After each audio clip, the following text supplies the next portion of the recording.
Buenas tardes. Qué alegría saludarte.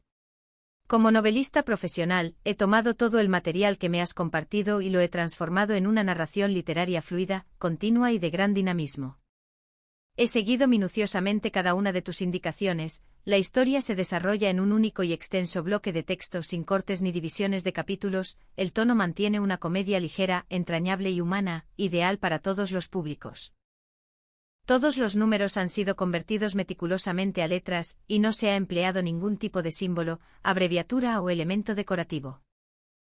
Por supuesto, la obra está redactada íntegramente en el idioma original de los diálogos, es decir, en un perfecto castellano.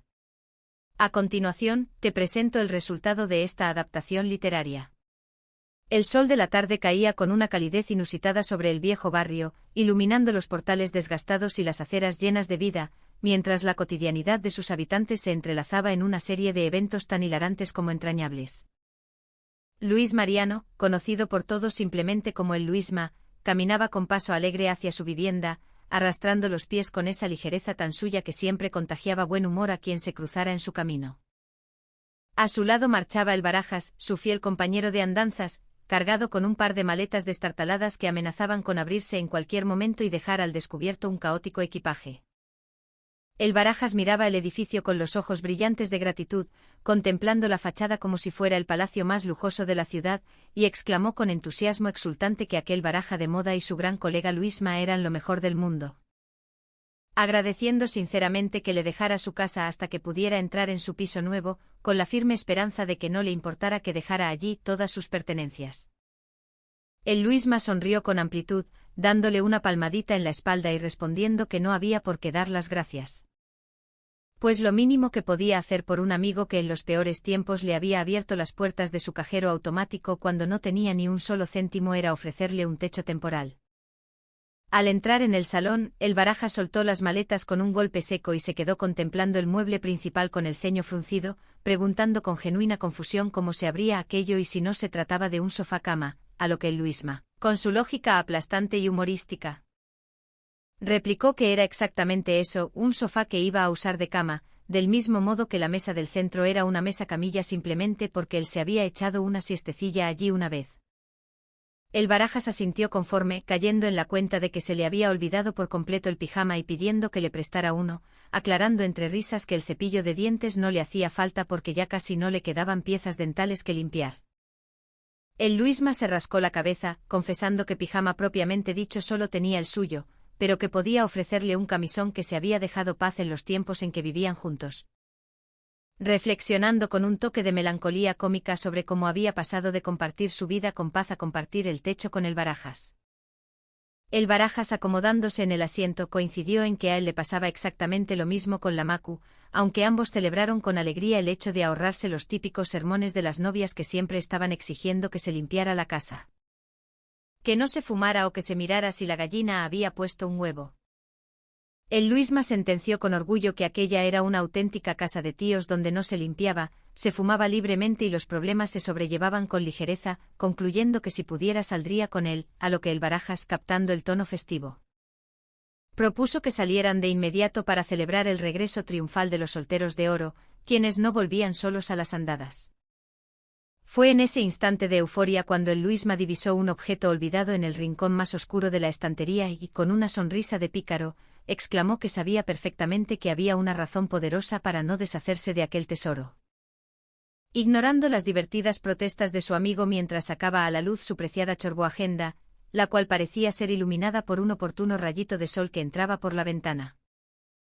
el Barajas contempló el cuaderno con asombro reverencial, admitiendo que no se sentía digno de presenciar semejante documento donde figuraban todas las mujeres clasificadas por las características más insólitas, desde las más altas hasta las más bajas. Mientras el Luisma pasaba las páginas con rapidez, saltándose el número de paz y deteniéndose en un nombre que le prometió que le encantaría por su estilo directo y sin rodeos. Sin perder un segundo, el Luisma marcó el teléfono y habló con una joven llamada Bárbara, anunciando con desparpajo que estaba soltero y preguntándole si podría venir esa misma tarde con una amiga a la casa, aclarando apresuradamente que vendría acompañado por el Barajas y pidiéndoles que se dieran prisa. Unas horas más tarde la atmósfera del piso se había transformado por completo en una divertida y accidentada fiesta de citas dobles, donde el Barajas, con los ojos desorbitados y una expresión de absoluta sorpresa,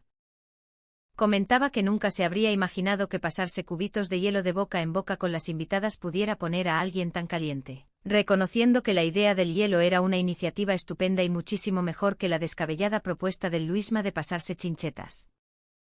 Entre risas, juegos y exclamaciones divertidas sobre el frío del hielo, el Barajas se tocó los labios con asombro, comentando el tremendo beso que se habían dado y preguntando con inocencia si aquello significaba un empate mutuo. Antes de caer rendido por el cansancio de la jornada y anunciar que se iba a la cama, dando por terminada la fiesta hasta el próximo beso, o mejor dicho, hasta el próximo día. Mientras los solteros disfrutaban de su accidentada libertad, en otra parte del barrio la realidad familiar cobraba su propio protagonismo con la entrada en escena de Soraya, quien caminaba a paso firme con su pequeña Aidita de la mano, proclamando con determinación que ya era hora de que le tocara a ella decidir su propio camino y llevar las riendas de su hogar con los niños a cuestas, sintiéndose libre de elegir por dónde andar. Soraya extendió sobre la mesa de la cocina un folleto satinado y de colores brillantes, mostrándole con orgullo a Chema el colegio que deseaba para la niña, destacando con entusiasmo que el centro contaba con un aula magna impresionante, laboratorios modernos y una piscina enorme donde las monjas enseñarían a la pequeña a nadar a la perfección o, según la ironía de Chema, casi a caminar sobre las aguas. Chema observaba el folleto con escepticismo, bromeando sobre el lujoso comedor del colegio que incitaba al estudio y sugiriendo con picardía que le gustaría ir en época de Cuaresma para disfrutar de los buenos alimentos, mientras la pequeña Aidita, ajena a las preocupaciones de los adultos, intervenía con la frescura de su edad para contar que una de sus compañeras quería ser novia de Eric pero que Úrsula, a quien calificó de bruja, se lo había quitado, añadiendo que a ella le gustaba más Sebastián aunque daba muchos pellizcos. Chema se escandalizó de inmediato al oír a la niña hablar de chicos, preguntando con tono protector quién era ese tal Sebastián que a buen seguro era un aprovechado y un pulpo, hasta que Soraya, conteniendo la risa, le aclaró que se trataba simplemente de un cangrejo del cuento de la sirenita que la niña estaba relatando. Entregándole unos zapatos nuevos y relucientes a la pequeña, Soraya reafirmó su decisión de enviar a su hija a ese centro católico el próximo año por considerarlo un lugar de excelencia académica, manifestando con gracia su esperanza de que las religiosas dispusieran de uniformes en tallas grandes. Mientras Chema ponía reparos argumentando que los centros dogmáticos limitaban la libertad creativa de los individuos, Soraya intentó convencerle recordándole la existencia de la piscina, pero Chema se mantuvo firme en sus convicciones ideológicas, afirmando que le daba igual si tenían un jacuzzi en clase y cuestionando el empeño de su pareja en llevar a la niña a un sitio así. Lo que obligó a Soraya a confesar la verdadera razón económica, que no era otra que la posibilidad de obtener una beca gracias al sueldo de Chema, ya que la situación financiera era precaria y los libros actuales de la escuela del barrio eran tan antiguos que la Unión Europea figuraba con solo 6 países. Chema sugirió que llevar a la niña al instituto público del barrio también salía gratis y evitaba lo que él consideraba un lavado de cerebro, pero Soraya le pidió por favor que no exagerara, aclarando que la iba a inscribir en una escuela de monjas y no en un régimen extremista, defendiendo la calidad educativa y retándolo a elegir entre el oro y la mediocridad si ambos fueran gratuitos, a lo que Chema, con terquedad cómica, respondió que prefería la opción del barrio antes que ceder ante las instituciones tradicionales. Soraya, queriendo demostrar las carencias del sistema público actual, decidió poner a prueba a los jóvenes del barrio que se encontraban cerca y llamó la atención de Jonathan y Lorena para hacerles una pregunta rápida de cultura general sobre lo que había acontecido el 2 de mayo. Desatando una oleada de respuestas disparatadas cuando los muchachos preguntaron de qué año se trataba, acusando a Soraya de querer pillarles con preguntas difíciles. Chema intentó intervenir preguntando quién lideraba a Alemania en aquellos tiempos, pero Soraya le pidió que no levantara la mano y dejara que los chicos respondieran si es que lo sabían, despidiendo finalmente a los jóvenes con el consejo de que se marcharan a estudiar. Ante la evidencia, Chema tuvo que admitir entre dientes que los muchachos no habían estado muy finos, aunque defendió que aquello no era culpa del instituto, recordando que Soraya también se había educado allí y había salido muy espabilada. A lo que ella replicó con un punto de amargura humorística que sí, que había salido muy espabilada pero también embarazada a los 17 años, una experiencia que no deseaba que su hija repitiera tan temprano. Chema le pidió entonces que no enviara la solicitud todavía y le permitiera buscar una plaza en un instituto experimental que él conocía donde enseñaban matemáticas puras y no milagros, a lo que Soraya accedió de palabra, aunque en cuanto él se dio la vuelta, confesó con picardía que le había mentido y que la decisión ya estaba tomada. Mientras tanto, en la terraza del bar del barrio, Mauricio se lamentaba a voz en grito de su mala fortuna y de los clientes que se le escapaban, afirmando con su habitual exageración y prejuicios cómicos que ya no sabía qué más desgracias le podían ocurrir en la vida. Enumerando la presencia de artistas callejeros, la diversidad familiar y los cambios políticos como el colmo de sus males. Uno de los clientes habituales, intentando consolarlo con su propia desgracia, comentó que lo suyo era mucho peor porque el día anterior una cabra se había comido su cuaderno de apuntes, desatando una competencia de quejas donde Mauricio afirmaba que su calvario consistía en tener al animal enfrente sin poder cocinarlo. Y el Luisma se sumaba diciendo que él no había pegado ojo en toda la noche porque al regresar de una fiesta se había encontrado con un músico gitano tocando a todo volumen en la plaza. Néstor intervino para defender al músico, señalando que el pobre hombre solo intentaba ganarse la vida y compartir su arte con los vecinos, justo en el momento en que una melodía alegre y festiva comenzó a sonar con fuerza, haciendo que Mauricio estallara de rabia al reconocer las notas de una canción popular y ordenara de inmediato que alguien fuera a echar al músico. Al ver que nadie se movía, Mauricio asumió el mando y ordenó al Machu Picchu que fuera a hablar con el artista para que se marchara con el animal, asumiendo que se entenderían mejor por cuestiones de afinidad cultural. El músico, un hombre llamado José María Montoya Gabriel Puente Santos, se defendió mostrando con orgullo un documento oficial que le otorgaba pleno permiso legal para tocar en la vía pública, afirmando con rotundidad que él respetaba las leyes y que no pensaba moverse de allí porque su espectáculo representaba su vida y la cabra llamada Bernarda constituía su único sustento. Los vecinos intentaron persuadirlo de que se tomara un descanso, argumentando con humor que el animal debía estar agotado después de tantas jornadas de actividad continua. Pero el músico se mantuvo firme invocando a los santos y asegurando que la cabra era lo primero en lo que pensaba al amanecer y lo último al acostarse, procediendo a pedir una moneda a los presentes por la música compartida. Lejos de las disputas de la terraza, Fidel se encontraba en medio de una encrucijada personal y compartía con sus amigos su desesperación por las largas horas que debía invertir diariamente para trasladarse a la universidad, comparando su situación con un largo viaje de estudios sin salir de la ciudad. Su padre le recordaba la necesidad de contar con un espacio tranquilo y adecuado para el estudio, algo difícil de hallar en un piso compartido con estudiantes que solían festejar entre semana. Pero Fidel insistía con vehemencia en su necesidad urgente de independizarse y tener su propio espacio vital. La conversación atrajo la atención de Lorena y de la Macu, quienes manifestaron que se encontraban en la misma situación de querer emanciparse pero carecían del dinero suficiente para afrontar los gastos de un alquiler en solitario. Fue así como surgió la idea espontánea y emocionante de unir fuerzas y buscar un piso para compartir entre todos, una propuesta que desató las burlas de Mauricio al imaginar la convivencia de un grupo tan variopinto. Mientras las chicas y Fidel comenzaban a debatir con entusiasmo sobre las características que debía tener el nuevo hogar.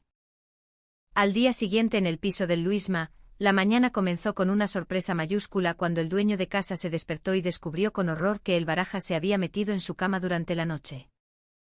justificando su acción por un terrible dolor de espalda provocado por el sofá, y admitiendo con gracia que se había acomodado demasiado rápido a las comodidades del dormitorio. El Luisma, visiblemente perturbado y pidiendo un café con urgencia, le rogó que se cubriera con el camisón de paz, el cual había dejado de parecerle sexy de la noche a la mañana. Sintiéndose profundamente confundido por la situación y decidiendo darse una ducha rápida para quitarse la sensación de incomodidad, mientras el Barajas le pedía que le aplicara un poco de pomada en la espalda con sus manos frías. Tras el accidentado despertar, la atención volvió al plan de Soraya, quien recibió con nerviosismo la noticia de que la estricta monja del colegio iba a visitarlos en la casa esa misma tarde para realizar la entrevista personal y evaluar si formaban una familia modelo y tradicional. Soraya, consciente de haber mentido en la solicitud al declarar que estaba casada por la iglesia con Chema, intentó ensayar una apariencia de piedad cristiana extrema, colocándose escapularios y ensayando un vocabulario pulcro y libre de expresiones cotidianas. Mientras Chema llegaba al piso criticando el sistema educativo religioso pero accediendo finalmente a participar en el engaño por el bien del futuro académico de la pequeña Aidita. La entrevista comenzó con una gran tensión cuando la religiosa entró en el hogar, expresando sus rígidas opiniones sobre los valores sociales y mostrando su satisfacción al creer que se encontraba ante una familia devota, hasta que una serie de malentendidos, incluyendo la mención accidental de lecturas controvertidas y la inesperada aparición de la cabra Bernarda en el pasillo, amenazó con arruinarlo todo. Para salvar la situación, Chema tuvo que improvisar una historia descabellada afirmando que la cabra era un regalo benéfico destinado a misiones humanitarias en el extranjero y que él mismo había sido seminarista en su juventud en el seminario de San Indalecio, ganándose la simpatía de la monja, quien los invitó de inmediato a participar en una jornada de convivencia al día siguiente donde conocerían al venerado padre Lorenzo. La mención del padre Lorenzo desató el pánico en Chema, pero la suerte parecía estar de su lado cuando asistieron al evento y descubrieron que el anciano sacerdote se encontraba completamente impedido para hablar debido a sus problemas de salud, lo que permitió a Chema fingir un reencuentro sumamente emotivo y lleno de falsos recuerdos compartidos. Durante la reunión con los feligreses, la monja pidió a Chema que relatara una famosa y edificante anécdota del padre Lorenzo que todos los presentes conocían,